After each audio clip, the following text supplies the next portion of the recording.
Hey guys, Cabin Fury here, and today we're on another episode of our Minecraft Nether Survival series. Here I have a nice entrance going up to a magma storage unit. So over here I have loads of chests. I haven't filled them up yet, I haven't moved anything yet. I've got a crafting table, as I said, the chest, magma pillars, soul sand behind that. And I've created a bone-like structure going around the sides of this part, up on this little hill, cliffside thing over here. Because I'm trying to make bone-ish sort of creatures come out of the ground like there's some subterranean world underneath the nether, because we're currently at the lowest point in the nether because there's a giant lava lake. When you see a giant lava lake, you will have to assume, yeah, you're at the bottom of the nether, otherwise you're a lot higher up. Also because my coordinate Y is 36 up here. Over here I have a head of a skull for some weird nether creature, and we can go inside and this will lead to an underground part. I have not mined out that magma because every time I do it leads to another magma pot. It takes forever, I almost die, or I do die. It's very annoying. I'm not dealing with that right now. I'm just gonna mine and explain some of the stuff that's going on. Right now, back at the entrance, I've tried to make the lower jaw for another beast that comes out of the nether, which then gives us this sort of entrance. I've placed magma here where there was space, magma on this side as well. I've made, as you can see, quartz there, small areas of quartz around this place. So we have a tiny little pot up there, a little pot here, and a nice shard of quartz coming out right there. That's the full pot of quartz there. I have finished this tree over here. I have also made a little cave, we'll see in a second. But let's go on to what we started last episode. So we have to do is run around here a little bit and boom, here we are. This took me a long while. I think it took about half an hour to 40 minutes just to do this. Trying to contrast between the soul sand and the magma, trying to get in the right places, trying to reform some of the area here. It takes some time, and all this soul sand and magma, it takes a while to get it. I mean, the magma I have lots of, soul sand not as much. I find it more difficult to get soul sand than it is to get magma. I think I have 2 full inventory spaces worth of magma, maybe just 1. I don't have double chest in my starter base thing, wherever it is. But yeah, this thing took a long time and I'm very proud of it. I do plan on making this on the survival worlds with Kai Thrasher.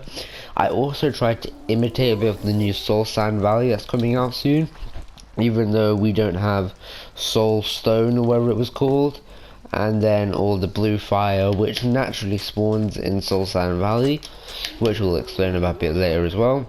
Over here I have a little bit of a cave-in type thing. I transformed a lot of this with the nether brick. I did not find a fortress yet. I had made a nether brick facility.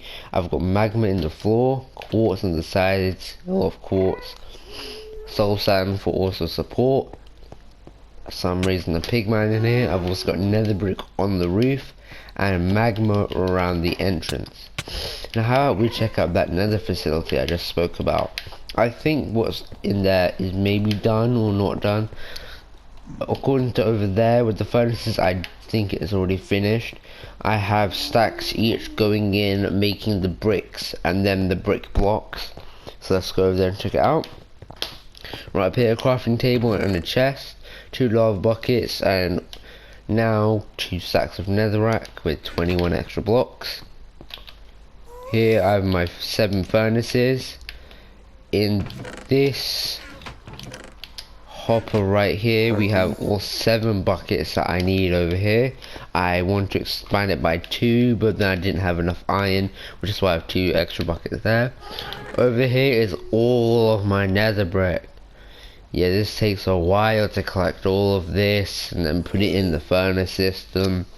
It takes quite a while, and I've separated all of this out, so then when it's done I'll collect everything and then put in the next batch of nether brick to go here as the base for everything else that comes on top of it.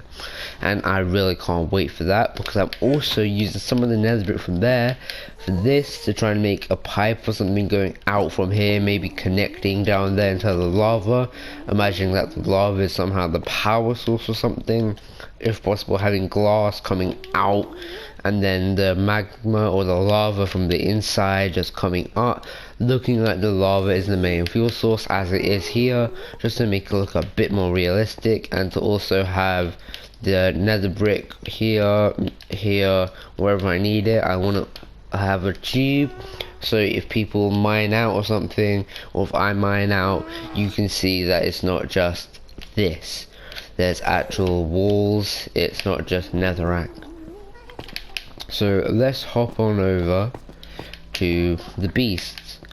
Now I cannot wait until we have our 1.16 update, and according to a YouTuber called Stealth, it should be coming out either June or July, so next month or the month after, either during mid-month of either of the months or end of the month, possibly beginning, but I doubt that for the beginning part.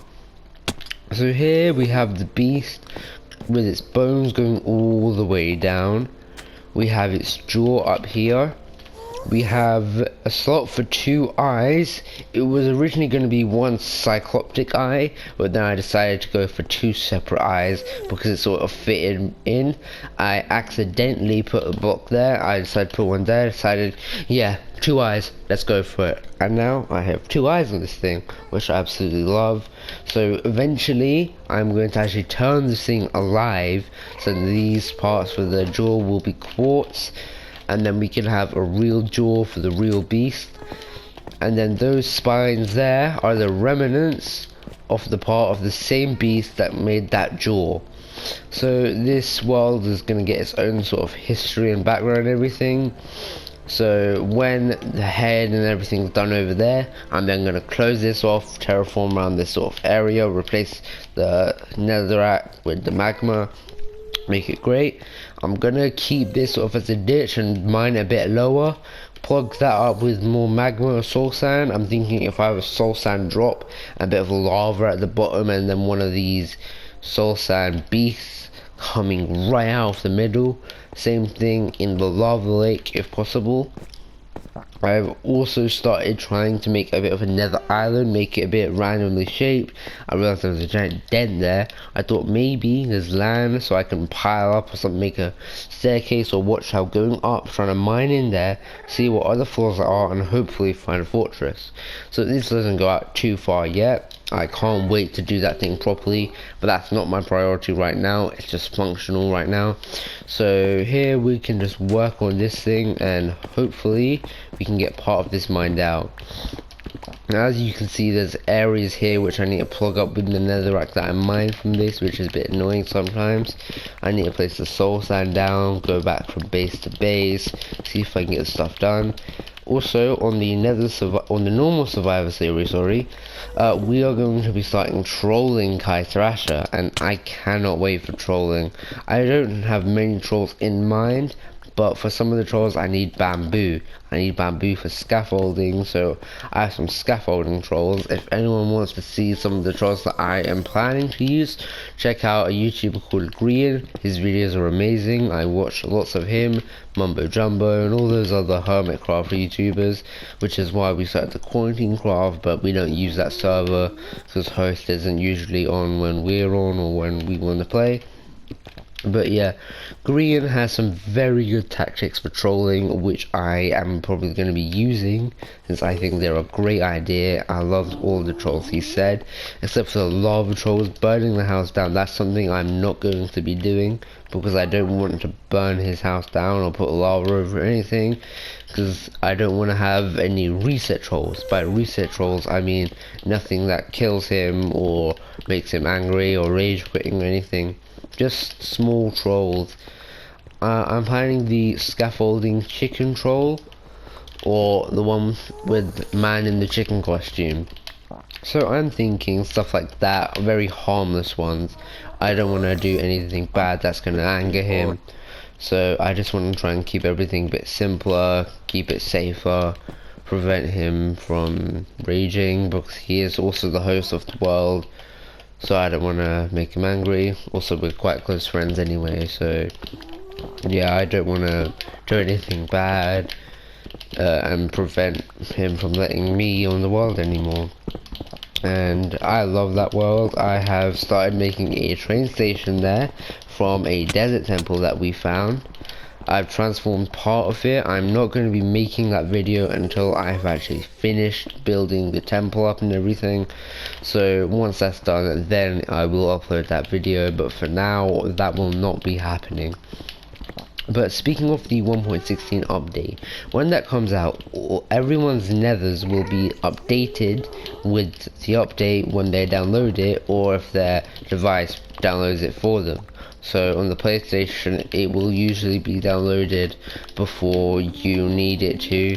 So for this series to work, I have to do everything as quickly as possible, because when the nether resets, I won't have any of this. I'm gonna have to start from scratch again, and I don't want to have to do that. I really like this world, but as I said, nethers will be reset, so I won't have a choice with it. I want to try and make this as quick as possible. I don't want to rush the series, but at this time I have to. I came up with the idea, but I mean, what am I supposed to do when everything's going to be reset? Well, when we do reset and have Nether Survival Season 2, it'll be much more fun, because I might actually be doing that season with Kai Thrasher. So if that does happen, I will be very happy, because I'll get to do it with another YouTuber, meaning that we have more nethery builds, we can do work double time, it will be more enjoyable with other people. But at this time we can't really do that, because he's already with our survival series. I don't know if he'd be comfortable joining at the very beginning of this series, even though it won't be up for that long, but he said that he might join us in it. I can't wait for that, if he actually does. But in the update, we have something called a lodestone. So if we connect a compass to it, then we will be able to direct ourselves back to the lodestone, and it'll be called a lodestone locator or a lodestone compass. Now, I do not have the beta for this version of 1.16, as I play on Bedrock edition, not Java. So Java do have availability to this update, or the beta of this update, as I should say, but Bedrock don't, even though if you have PlayStation 4 Java, I don't know whether that's a thing or not, you still won't be able to access it. So unfortunately, I can only watch other people using it before I ever think of wanting to have it, because I won't have it. However, we'll be skipping 1.15 to get to 1.16, so we'll be skipping an entire update, because Java already have 1.15, and according to the YouTuber Stealth, we currently do not have that update. Now, I really wish we would have 1.15 then 1.16, but obviously Minecraft and Mojang, they want to keep everything in check. They don't want other people to have to miss out on stuff as they did before, because I remember from the old Minecraft videos and everything, like I had a series planned out, but I never recorded it because I didn't have a computer recorder, so I never did that series, and then Minecraft got removed from that computer, so I wasn't able to do it. But now that I got it on the PlayStation, I decided, well, how about I see how much I can do, what kind of series that I can make, because I've had PlayStation for a long time, I never did any videos on it. So getting or be able to do videos on the PlayStation is really fun, really enjoyable. And although I can't do all the time, if you guys wanted more videos at more recent times, I'm telling you now, I'm trying as much as I can to record as much as possible, but obviously I have to prepare all my videos. There's also something called an anchor. I'm not sure what's an anchor to, but I believe that going to stealth, you can respawn with it. It's called a respawn anchor. and then if you use it, you will be able to respawn wherever you put it. You only have to fuel it with 4 glowstone, 1 glowstone every time you die. So wherever you put it down, and if you charge it with your glowstone, then if you die, you will respawn at your respawn anchor. So I am going to be using one of those, meaning that will be one of my starting equipment alongside the lodestone. I genuinely can't wait for that to come out. That'll be the best part of the series, just having that thing. Multiple bases. Obviously we need crying obsidian, but we'll get out of creative as we did when we started off this series. So I'll have that pre-planned, have that pre-built, or put in a chest with the other stuff that we're going to need. Same equipment as last time, just the lodestone, a compass, and then this respawn anchor. So just a few more items than last time to make it a better experience for us. We'll also have more biomes, including the Soul Sand Valley, which has soul sand, or the soul soil I think it's called now, alongside soul sand. So then you can have blue fire on it, and if you have 1 soul soil and a torch, you can make and a normal torch and a bit of coal or something like that, you can make this new type of blue torch. However, I do not know how much this emits. I don't think it'll emit more than a torch, but it's the Nether, so you don't know. It could have different play functions in the Nether to the overworld, so we don't know about that much yet, or at least I don't know about that much. But Stealth and Exuma Void, they're very good people to watch if you're on Bedrock like me and you don't have availability to snapshots and everything. So I would suggest watching them if you're trying to find something about the Nether update, because you pay for it. So that's all the stuff really for most of the Nether update. However, Bedrock does need more on their mob spawning, because mob spawning's always been a problem on Bedrock. Not for me at least, not as much, but for some games, for some worlds, yeah, it has been.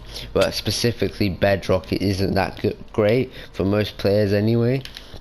So depending on what difficult you're playing on, depends on how bad your mob spawning is. However, Mojang have solved this in one of their betas, that mobs can't spawn in a sort of radius than the others.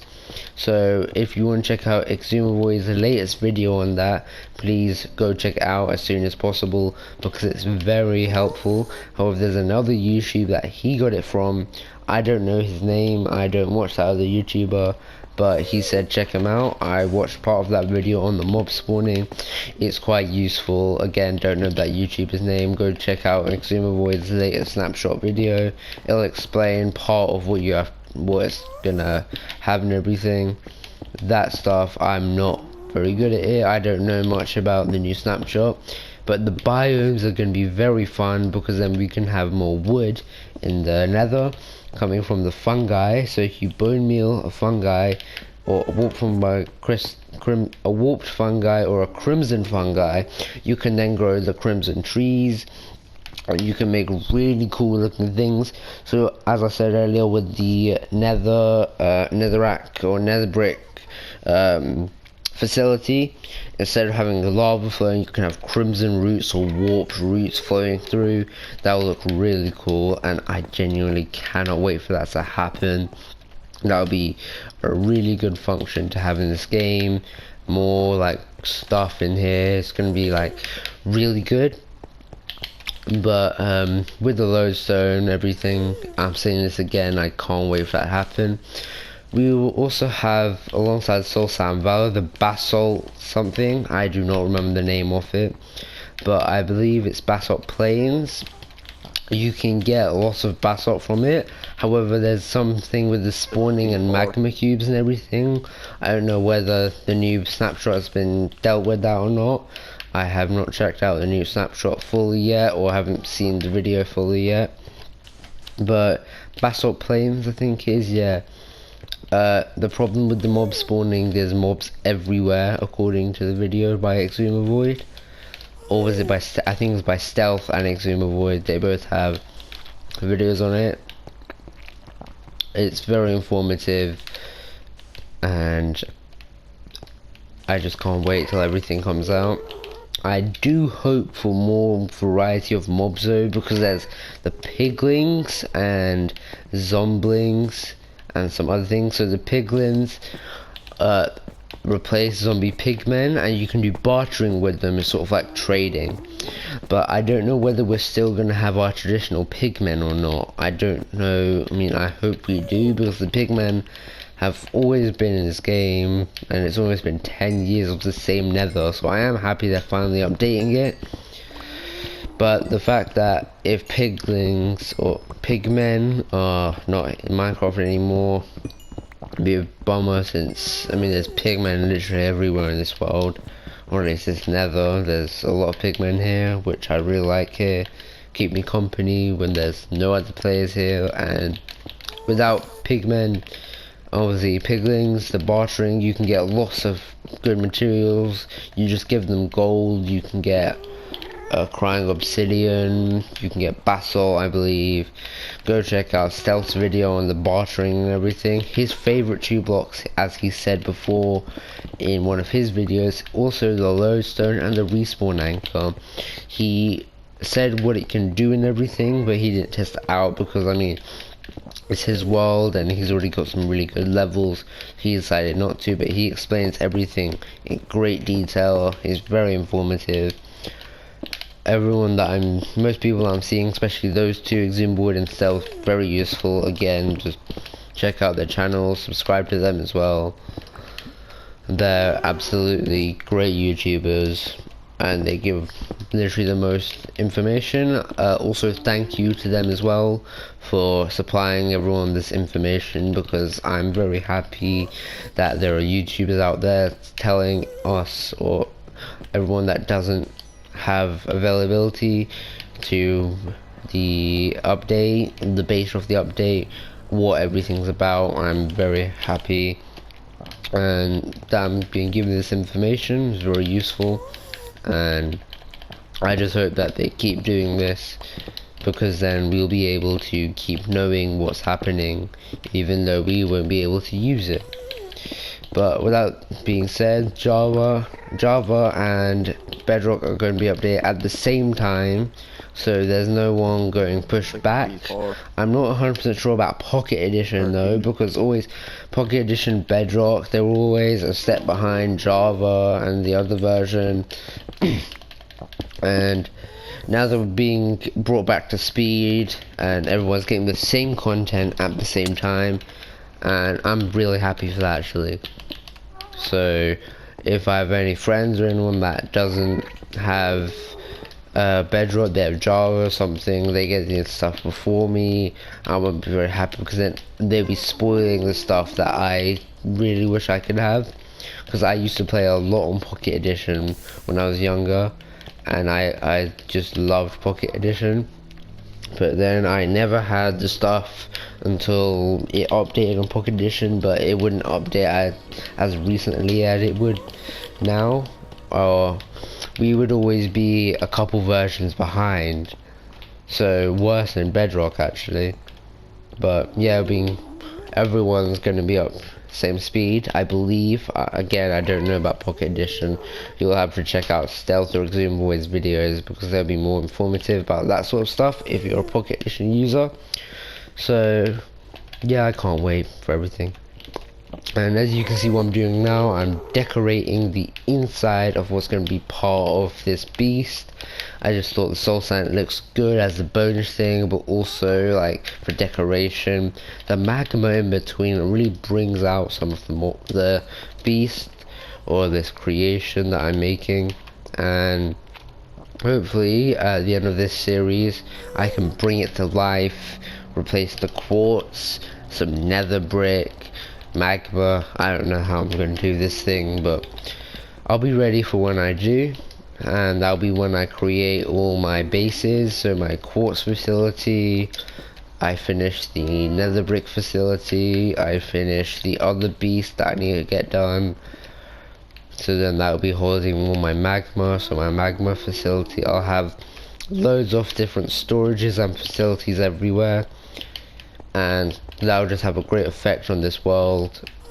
And then eventually we can go back to the old base. Now I did say I was only going to use this place for scenery and everything, as I said in the beginning episode, or I think the second episode, yeah, when I made the new base, or the small base that I have. Yeah, I said that's going to be temporary, and yeah, much because I'll now have a new base to work with, or as I say, loads of different bases. They'll all be extremely useful. I can take some of the designs from this series over to the next series, which I can't wait. Also the warped stuff and the warped woods and everything, I'm going to use that for a new skyblock series. I already have 2 or 3 planned, but I want to create another one in preparation for the series after that, and everything there is basically just planned for after that skyblock series and for 1.16. But until then, this is the end of the episode. Hope you guys enjoyed. I'll see you all later.